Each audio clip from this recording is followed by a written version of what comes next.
ఇటీవల ఏ రాష్ట్ర ముఖ్యమంత్రి ఎక్స్పీరియం పార్కును ప్రారంభించారు? తెలంగాణ.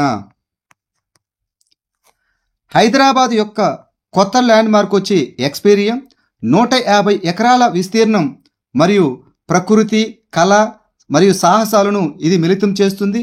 ఇందులో 85 దేశాలకు చెందినటువంటి 25,000 వృక్షజాతులు మరియు అరుదైన వృక్షాలు ఉన్నాయి.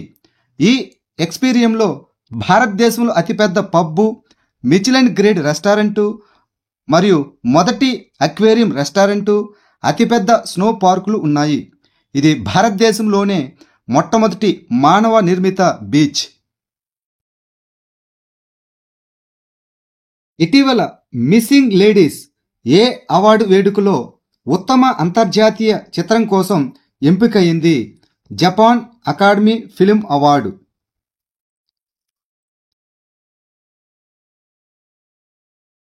లెజిం ఏ రాష్ట్రానికి చెందినటువంటి సాంప్రదాయ జానపద నృత్యం? మహారాష్ట్ర. ఛత్రపతి సంభాజీ మహారాజుపై ఛత్రపతి సంభాజీ అనగా ఛత్రపతి శివాజీ యొక్క కుమారుడు ఆధారపడిన చిత్రంలో లెజిం నృత్యంతో కూడినటువంటి సన్నివేశం మహారాష్ట్రలో వివాదానికి దారితీసింది. లెజిం అనేది మహారాష్ట్రకు చెందినటువంటి ఒక సాంప్రదాయ జానపద నృత్యం. ఇది జింగ్లింగ్ తాళాలతో అమర్చబడిన చెక్క కర్రతో ప్రదర్శించబడుతుంది. ఇది ఒక నృత్యం మరియు సర్కిల్ ఆకారంలో ప్రదర్శించబడుతుంది. ఈ నృత్యం దోల్ మరియు డోల్కీలతో ఉంటుంది. ఇప్పుడు ఇది ప్రధానంగా గణేష్ ఊరేగింపుల్లో కనిపిస్తుంది. నాగోబా జాతర ఉత్సవాలను ఏ రాష్ట్రంలో జరుపుకుంటారు? తెలంగాణ. నాగోబా జాతర తెలంగాణలోని ఆదిలాబాద్ జిల్లా కేస్లాపూర్ గ్రామంలో జరుపుకునే గోండు తెగల మెస్రం వంశానికి చెందినటువంటి 8 రోజుల గిరిజన పండుగ. ఇది సమ్మక్క సారలమ్మ జాతర తర్వాత భారతదేశంలో 2వ అతిపెద్ద గిరిజన పండుగ. మహారాష్ట్ర, ఛత్తీస్గఢ్, ఒడిస్సా, కర్ణాటక, జార్ఖండ్ మరియు మధ్యప్రదేశ్ నుండి గిరిజనులు కూడా పాల్గొంటారు. ఈ పండుగ యొక్క దేవత వచ్చి నాగోబా, శ్రీ షేక్ కోబ్రా కూడా అని అంటాము. ఇక్కడ కొత్త వధువులను వంశానికి పరిచయం చేస్తారు. గోండు తెగ నృత్యకారులు ప్రదర్శించేటటువంటి గుసాడి నృత్యం ప్రధాన ఆకర్షణ. ఇటీవల HSBC Hurun Global Indian list 2024లో ఎవరు అగ్రస్థానంలో ఉన్నారు? సత్యనాదన్లా. ప్రపంచ వారసత్వ జాబితాలో భారతదేశానికి చెందిన 43వ వారసత్వ ప్రదేశంగా యునెస్కో చేర్చబడిన మొయిదం ఏ రాష్ట్రాల్లో ఉంది? అస్సాం. ఇటీవల వార్తల్లో కనిపించిన వాస్ప్ 127b అంటే ఏమిటి? ఇది ఒక ఎక్సోప్లానెట్. వాస్ప్ ఎక్సోప్లానెట్ పై గంటకు 33,000 కిలోమీటర్ల వేగంతో తిరిగేటటువంటి సూపర్సోనిక్ గాలులను ఇటీవల శాస్త్రవేత్తలు గుర్తించారు. వాస్ప్ 127b పాలపుంతలో 520 కాంతి సంవత్సరాల దూరంలో ఉంది. దీని వాతావరణం 2060 ఫారెన్హీట్ వరకు చేరుకుంటుంది. హైడ్రోజను, హీలియం, కార్బన్ మోనాక్సైడు మరియు నీటిని కలిగి ఉంటుంది. ఈ వాస్ప్ 127b బృహస్పతి కంటే 30% పెద్దది. ఇటీవల దేశంలోని మొట్టమొదటి సేంద్రియ మత్స్య కేంద్రం ఏ రాష్ట్రంలోని సోరింగ్ జిల్లాల్లో ప్రారంభించబడింది? సిక్కిం రాష్ట్రంలో. ఇటీవల ఎత్తైన విమానాలను గుర్తించేందుకు ఒక రాడార్ వ్యవస్థను ఏ దేశం అభివృద్ధి చేసింది? China. Senior national table tennis championship 2025లో పురుషుల మరియు మహిళల సింగిల్స్ టైటిల్ను ఎవరు గెలుచుకున్నారు? మనుష్య మరియు Diya Chitale. Senior national table tennis championship 2025లో పురుషుల సింగిల్స్ టైటిల్ను మనుష్య గెలుచుకున్నాడు. ఈ కార్యక్రమాన్ని 1926లో స్థాపించిన table tennis federation of India నిర్వహించింది. దీని యొక్క ప్రధాన కార్యాలయం న్యూఢిల్లీలో ఉంది. ఐసీసీ మహిళల ఛాంపియన్షిప్ ట్రోఫీని ఏ మహిళా క్రికెట్ జట్టు గెలుచుకుంది? ఆస్ట్రేలియా. ఐసీసీ మహిళల ఛాంపియన్షిప్ను వరుసగా మూడోసారి గెలుచుకోవడం ద్వారా ఆస్ట్రేలియా మహిళల క్రికెట్లో మరోసారి తన ఆధిపత్యాన్ని చాటుకుంది. ఈ ఐసీసీ మహిళల ఛాంపియన్షిప్ ట్రోఫీని ఆస్ట్రేలియాలోని మెల్బోర్న్లో అందించారు. ఇస్రో ఇటీవల 2వ తరం నావిగేషన్ ఉపగ్రహం అయినటువంటి NVS-02ని ఎక్కడ నుండి విజయవంతంగా ప్రయోగించింది? Andhra Pradesh. National para athletics championship 2025 logo ఇటీవల ఎక్కడ ప్రారంభించబడింది? చెన్నై. ఇటీవల WHO ఏ దేశాన్ని మలేరియా రహిత దేశంగా ప్రకటించింది? జార్జియా. ఇటీవల అస్సాం ముఖ్యమంత్రి రాష్ట్రానికి ఏ నగరాన్ని 2వ రాజధానిగా చేస్తున్నట్లు ప్రకటించారు? దిబ్రూగర్.